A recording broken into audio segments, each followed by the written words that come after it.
मेरा नाम काजल है। मैं दिल्ली की रहने वाली हूँ। आज मैं आपको अपनी मस्त और मेरे दो दो रसगुल्ले की स्टोरी सुनाने जा रही हूँ। कहानी को सुनाने से पहले मैं अपने बारे में आपको बता दूँ। मेरी उम्र 24 साल है। मैं अभी एकदम जवान और कड़क माल हूँ।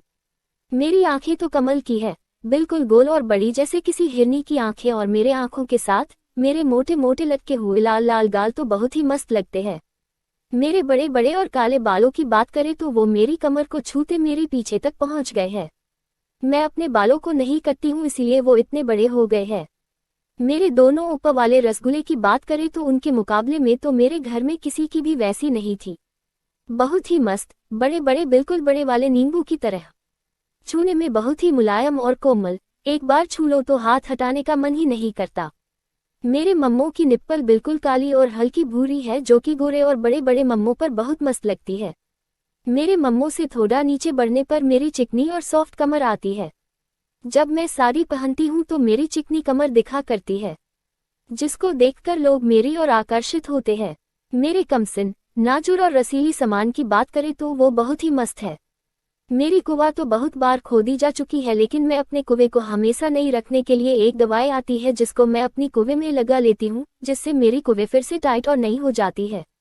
दोस्तों, मेरी शादी आज से 5 साल पहले हो गई थी। मेरे पति एक प्राइवेट कंपनी में जॉब करते हैं। उनकी सैलरी 40,000 रुपये है। मेरी शादी के बाद हम दोनों ने एक घर किराए पर ले लिया और वहीं रहने लगे। शादी के कुछ दिनों तक मेरे पति ने मेरी खूब खुदाई की, जिससे मेरी कुएं एकदम फट के फैलाहर हो गई थी। कुछ दिन के बाद उन्होंने मुझे खोदना बंद कर दिया, लेकिन मेरा मन खुदाई से नहीं भरा था। फिर मैंने YouTube पर सर्च किया कैसे अपने कुएं को नया बनाएं। वहां से मुझे एक तरीका मिला जिससे आप अपने कुएं को फिर से नया और टाइट बना सकते थे। मैंने अपना इलाज करना शुरू कर दिया। कुछ ही दिनों मेरी कुएं फिर से कड़क हो गई। मेरी कुएं कड़क होने के बाद मेरे पति ने मुझे फिर से खोदना शुरू कर दिया। अब तो वो मेरी रोज खुदाई करते हैं और मैं अपने कुएं को हमेशा नया ही बनाए रखती हूँ। कुछ दिन पहले की बात है, मेरे पति की उनके ऑफिस बॉस के साथ कुछ अनबन हो गई थी, जिससे उनको अपनी नौकरी छोड़नी पड़ी। नौकरी के जाने बाद अब वो बेरोजगार हो गए थे। वो दूसरी नौकरी के चक्कर में दर दर भटकने लगे, लेकिन उन्हें कोई नौकरी नहीं मिल पा रही थी। हमारा खर्चा किसी तरह से चल रहा था।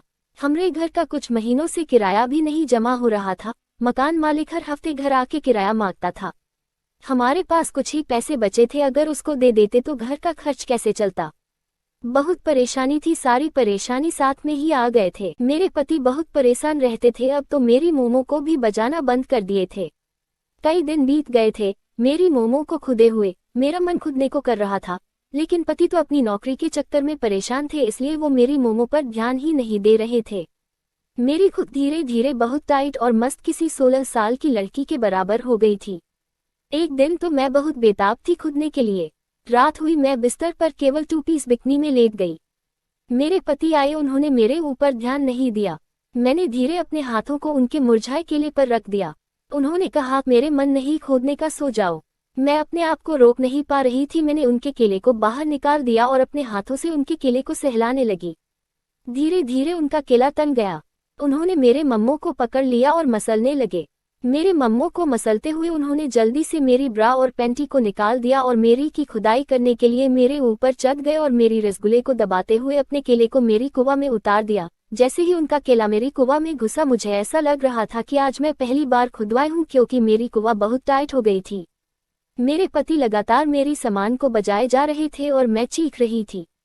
लगातार 50 मिनट तक मेरी बजाने के बाद वो झड़ने वाले थे, तो उन्होंने अपने केले को बाहर निकाल लिया और हिलाकर अपना माल फर्श पर गिरा दिया। खुदाई खत्म होने के बाद मुझे उनके माल को साफ करना पड़ा जो उन्होंने फर्श पर गिराया था। रात बीत गई और नया सवेरा हुआ। नया सवेरा कुछ नया लाने वाला था, लेकिन हमें इस बात की खबर नहीं थी। मेरे पति उस दिन भी नए नौकरी के चक्कर में सुबह ही निकाल गए। उनके जाने के बाद मैंने अपना सारा काम खत्म किया। मेरा काम खत्म ही हुआ था कि इतने में मकान मालिक पैसे मांगने आ गया। मकान मालिक ने मुझसे कहा, आप घर का किराया क्यों नहीं दे रही है, इतने दिन हो गए हैं।